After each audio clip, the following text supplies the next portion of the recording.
showing you how to make my easy sourdough vanilla sheet pancake. It is so simple. You just put a few ingredients in a bowl. It's much better than a cake mix. Let's go make it.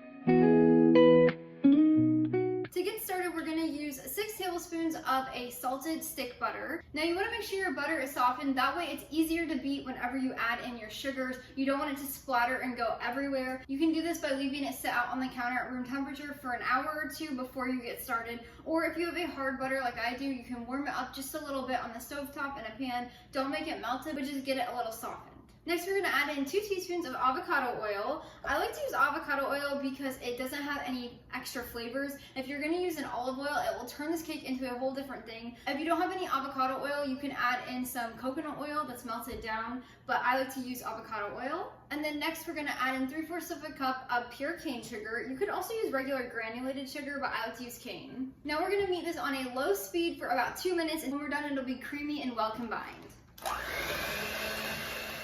Now that this is creamy and mixed together, we're going to want to preheat our oven to 350 degrees Fahrenheit before we forget. Next, we're going to add in 2 eggs, but we're going to do them one at a time. So we're going to add in 1 egg, we're going to mix it together, and then we'll add in the second. So let's go do that. Next, we're going to add in 1 teaspoon of pure vanilla extract, as well as 1/2 cup of sourdough discard. So this is unfed starter. Next, we'll add in 3/4 of a cup of milk. I like to use a whole milk.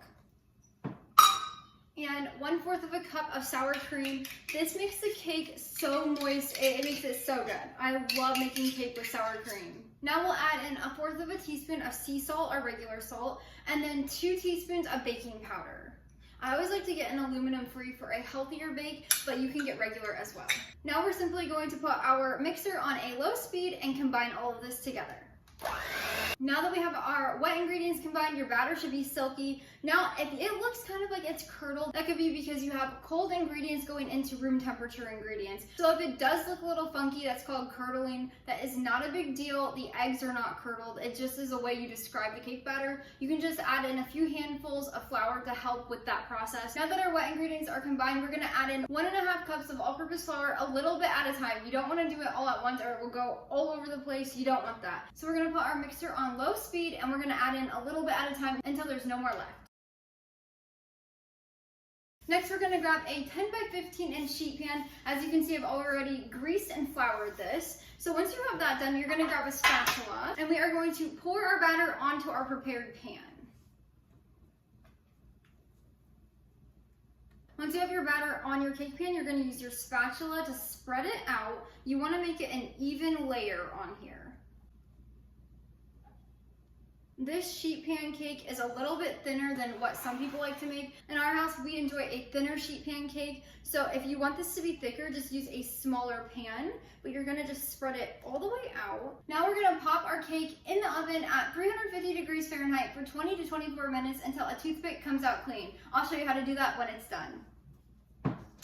Our cake has finished baking. It looks just like this. It smells amazing. So to ensure your cake is done baking, you can grab a toothpick, or I have this cake tester, and then you're gonna insert it into the middle of your cake. If it comes out clean like mine did, then it's ready to go and fully baked. Now if you pull it up and there's some batter on there, that just means it needs a few more minutes in the oven to bake. Now we're gonna let this cool in the pan for about 5 to 10 minutes. When we're done with that, you can use a spatula and you're gonna run it across the edges, and then you're gonna take a wire rack, we're gonna put it on top and flip it over. That way your cake will be on the cooling rack, and then you'll wanna let the cake sit on your cooling rack until it's completely cooled. And that's how you make my sourdough vanilla sheet pan cake from scratch. It's so simple and easy, you're gonna love it. I'll leave a link to my recipe down in the description below. When you click the link, it'll take you over to my blog where the entire written recipe is on there. You can print and save anytime. I'm gonna give it a quick try. It's so light and fluffy. That is so good. But until next time, go bring life into your home through the kitchen.